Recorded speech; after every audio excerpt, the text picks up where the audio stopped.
नमस्कार, capital TV देख रहे हैं आप। मैं हूं आपके साथ पूजा। ब्रेकिंग नाउ में बड़ी खबर महाराष्ट्र से आपको बता रहे हैं। महाराष्ट्र में आज कैबिनेट का विस्तार होना है, जिसको लेकर तैयारियां पूरी कर ली गई है। शाम 4 बजे शपथ ग्रहण का समारोह होना है, जिसको लेकर सभी मंत्री नागपुर पहुंच रहे हैं। लेकिन शपथ से पहले आपको तस्वीरें दिखा रहे हैं देवेंद्र फडणवीस की, जिन्होंने नागपुर में एक बड़ा ही भव्य रोड शो किया है, जिसमें बहुत ज्यादा भीड़ नजर आई। लेकिन कैबिनेट विस्तार की खबर से जुड़ी बड़ी अपडेट आपको बता रहे हैं, जिसमें बीजेपी कोटे के 20 विधायक मंत्री पद की शपथ लेंगे और वहीं एकनाथ शिंदे की शिवसेना से 13 और अजीत गुट की एनसीपी से 10 विधायक मंत्री पद की शपथ लेंगे। कई विधायकों को फोन भी आ गया है। बड़ी अपडेट ये भी बता दें कि पंकजा मुंडे की फिर से वापसी हो रही है। कई महत्वपूर्ण चेहरे कैबिनेट में शामिल होंगे और कई नए चेहरे को भी कैबिनेट में शामिल कराया जाएगा। तो पूरी डिटेल्स आपको बताएंगे। मेरे साथ जुड़े हैं कैपिटल टीवी के editor in chief doctor Manish Kumar. नए लिस्ट में किस किस का नाम है, किस किस के नाम पे मुहर लग गई है, क्या खबर आ रही है? देखिए, सबसे पहले तो ये तस्वीरें जो आ रही है, नागपुर होम टाउन है देवेंद्र फडणवीस का, और एयरपोर्ट से उतरने के बाद ये एयरपोर्ट के ठीक बाहर की तस्वीरें हैं। और ठीक जैसे ही वो बाहर निकलते, हर चौराहे पे क्या पोस्टर में लिखा हुआ है? पोस्टर में लिखा हुआ है grand master of Maharashtra politics. तो रियल सेंस में इन्होंने अपनी काबिलियत, अपना धाक, अपना इकबाल और ये सही इन्होंने साबित किया कि इन्होंने अपने कंधे पे महायुति को जीत दिलवाई है। मतलब यही ग्रैंड मास्टर है। यही ग्रैंड मास्टर है। ये दरअसल एक इशारा किया जा रहा है कि जो महाराष्ट्र के राजनीति के पितामह बने हुए थे शरद पवार, उनको अनसीट करके ही is the numero uno of Maharashtra politics, number 1 नेता बन गए हैं। और इसीलिए आज बड़ा स्पेशल दिन है। नागपुर में तमाम लोग पहुंच रहे हैं और सवेरे से ही घंटी बज रही है।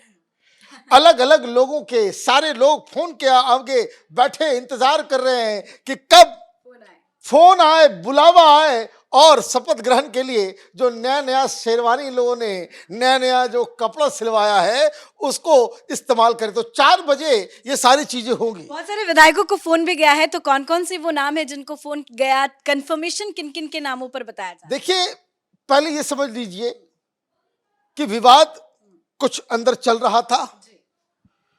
जो ज्यादा चतुर बनने की कोशिश कर रहा था उसको बकायदा उनकी जगह दिखाई गई। मैं शिंदे साहब के बारे में कह रहा हूं, अभी तक वो क्लियर नहीं कर रहे थे कौन होगा नहीं होगा, क्योंकि जीत इनकी वजह से हुई है। इसलिए टर्म्स एंड कंडीशन यही तय कर रहे हैं। और जो फॉर्मूला सेट हुआ है, महाराष्ट्र के अंदर टोटल 43 मंत्री ही हो सकते हैं। ये नियम के अनुसार जो ये है उसके मुताबिक 43 मंत्री ही हो सकते हैं। इसमें जो फॉर्मूला है वो 20, 13 और 10 का है। मतलब 20 भारतीय जनता पार्टी से मंत्री होंगे, 13 शिवसेना से और एनसीपी से 10। ये फॉर्मूला पे सारा एग्रीमेंट हो गया। 3 शपथ हो चुका है। मतलब अब भारतीय जनता पार्टी से 19, 12 शिवसेना से और 9 मंत्रियों को शपथ दिलाया जाएगा एनसीपी से। आज जो खबर आ रही है उसमें 35 लोगों की उनकी शपथ होनी है। दिक्कत कहां हो रही है?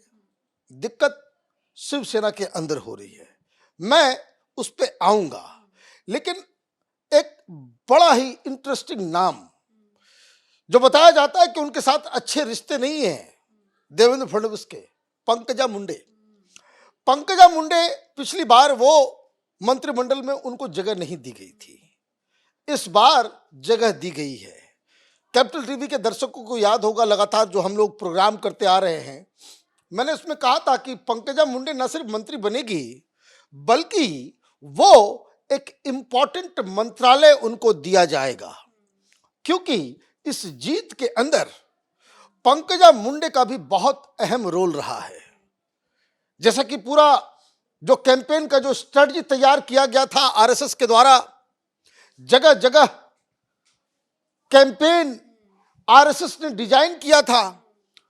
पिछली बार लोकसभा के चुनाव में ओबीसी वोटर्स कांग्रेस पार्टी की तरफ, महाविकास अघाड़ी इंडिया की तरफ वो लोग चले गए थे। तो ओबीसी वोटर्स को वापस महायुति के, बीजेपी एनडीए के फोल्ड में लाने के लिए पंकजा मुंडे के लिए आरएसएस ने एक बड़ा प्लान बनाया था। आप इस बात को समझिए कि ओबीसी वोटर्स के टर्न अराउंड से ही बहुत सारी सीटें महायुति की निकल गई, जिसे डिफिकल्ट माना जा रहा था।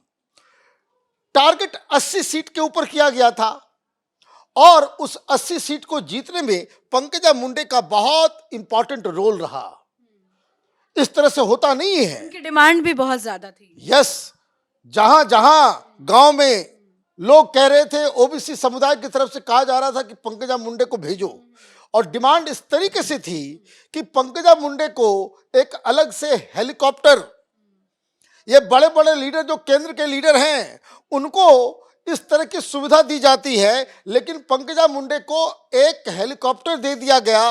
1.5 महीने वो अलग अलग जगहों पे घूम, गांव गांव, कोई माने एक एक दिन में कोई 10-12 गांव वो जाती थी। 10-12 कार्यक्रम उनका अलग अलग जगहों पे लगता था और शाम में वो वापस घर पहुंचती थी। तो ये टर्न अराउंड जो हुआ है, और उसमें कहानी भी है, कुछ लोगों ने बताया कि हेलीकॉप्टर तो भाड़े पे लिया जाता है, तो वहां कंप्लेन हुआ कि भाई ये तो बहुत ज्यादा बिल बन रहा है, पंकजा मुंडे का वो हेलीकॉप्टर से चल रही है और वहां पे हेलीकॉप्टर के साथ साथ बहुत सारी और भी व्यवस्थाएं करनी होती है, तो बहुत ज्यादा पैसा खर्च हो रहा है। बात अमित शाह जी के पास पहुंची और हो सकता है कि देवेंद्र फडणवीस के लोग ही नहीं कंप्लेन किया, क्योंकि रिश्ते ठीक नहीं है। तो अमित शाह जी की तरफ से कहा गया कि नथिंग डूइंग, जो पैसा खर्च हो रहा है और क्या जरूरत हो रहा है वो भी आप उनको बताइए, लेकिन उनका कैंपेन चलता रहेगा। And that's why she is on the list, और एक बड़ा मंत्रालय इनको दिया जाएगा, क्योंकि उन्होंने इस चुनाव की जीत में बहुत मेहनत की है। तो ये कहानी, ये जानना जरूरी था कि बहुत सारे लोग चल रहे हैं कि ये सरप्राइज नाम आया, पंकजा मुंडे को फिर से वापस लाया गया। ये कारण है कि पंकजा मुंडे वापस जो है वो कैबिनेट के अंदर होगी। लेकिन शिंदे का क्या होगा? शिंदे साहब को भारतीय जनता पार्टी की तरफ से, देवेंद्र फडणवीस की तरफ से कहा गया कि देखिए आपके यहां कुछ लोग ऐसे हैं, हम नहीं चाहते कि आप उनको फिर से वापस लाएं। तो खबर यह आई कि फ्राइडे को शिंदे साहब अपने विधायकों से मिल रहे थे, और खास करके उन लोगों से जो पिछली सरकार में मंत्री थे। 2 लोगों का नाम तो कट गया है, दीपक केसरकर और तानाजी सावंत। किन वजहों से ये नाम कटा? देखिए, इन दोनों की वजह जो बताया जा रहा है, क्योंकि वो ये कि 4 नाम हैं, दीपक केसरकर, तानाजी सावंत, अब्दुल सत्तार और संजय राठौड़। ये पिछली बार मंत्री थे, लेकिन देवेंद्र फडणवीस ने साफ कह दिया कि ये लोग हमारे साथ नहीं होंगे। इनका कारण ये है कि इन लोगों ने जो रहते हुए कि जो बताया जा रहा है कि सीएम फडणवीस के अनुसार उन्हें शिवसेना के मंत्रियों की लिस्ट से बाहर रखने के लिए कहा गया है कि पिछली बार जब ये थे कि इनके ऊपर आरोप भी लगे कुछ, और इनका बर्ताव ब्यूरोक्रेसी के साथ और लोगों के साथ वो तानाशाही वाला था। अचानक से आप मंत्री बन गए, आप हाई हैंडेडनेस से सरकार नहीं चला सकते। ब्यूरोक्रेसी से नाराज होकर के आप ऐसा नहीं होगा कि आप मंत्री बन गए तो आपको तानाशाह हो गए। तो एक तो कार्यप्रणाली, दूसरा भ्रष्टाचार के आरोप, और उनको जो मुख्यमंत्री है उनको पहले से ही शिकायत मिल रही थी। दिक्कत क्या है कि उस वक्त शिंदे साहब मुख्यमंत्री थे, मनमानी चल रही थी। इस तरह की मनमानी तो देवेंद्र फडणवीस के साथ चलेगी नहीं, पहले ही उनको कह दिया गया है। शिंदे साहब, उनकी दिक्कत यह है कि इनमें से कुछ लोग हैं कि जो पॉलिटिकली इंपॉर्टेंट हैं, उनको बाहर करना दिक्कत हो जाएगा। तो ये जो कसमोकस चल रहा था कि क्लियर कट, अभी भी पूरा क्लियर कट नाम नहीं आया है शिंदे गुट की तरफ से। एनसीपी की तरफ से तो किसको किसको कॉल गया, किसको किसको बुलाया गया, ये सारी चीजें हो गई, लेकिन शिंदे की तरफ से अभी तक क्लियर कट लिस्ट नहीं आई है। उसका कारण यही है कि वो अभी भी उन राजनीतिक गोटियां जो है वो फिट कर रहे हैं कि कौन कैसा नुकसान कर सकता है, किससे कम नुकसान होगा, किससे जो है दिक्कतें पैदा हो सकती है।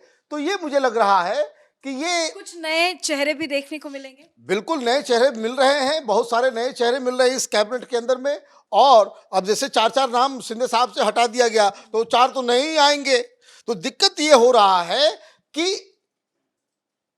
न सिर्फ चुनाव जीतने के बाद कौन कौन सा मंत्रालय किसे कहां दिया जाएगा ये देवेंद्र फडणवीस सेट कर रहे हैं, बल्कि ये भी वो तय कर रहे हैं कि कौन कौन दागी है, किनके किनके ऊपर आरोप है, किनका कार्य प्रणाली ठीक नहीं है, उसको लिस्ट से आप बाहर करें। ये इस तरह से आप ये समझिए ओवर द टॉप जाकर के आप राजनीति करते हो, ये पहले कभी नहीं देखा गया है। धन्यवाद सर अपडेट के लिए। तो कई राउंड्स की मीटिंग बैठकों के बाद कैबिनेट पर आखिरकार मुहर लगी और आज शाम 4 बजे नागपुर में शपथ भी होना है, जिसको लेकर तैयारियां पूरी कर ली है। एक एक कर जो विधायक है उनको फोन भी जा रहा है। मंत्री पद की शपथ के लिए देवेंद्र फडणवीस भी पहुंच चुके हैं। भव्य उन्होंने रोड शो भी किया है और शाम 4 बजे बीजेपी, एकनाथ शिंदे की शिवसेना और एनसीपी के तमाम विधायक मंत्री पद की शपथ लेंगे। इस बड़ी खबर में मेरे साथ फिलहाल इतना ही। कैमरा पर्सन भोला के साथ मैं पूजा, कैपिटल टीवी।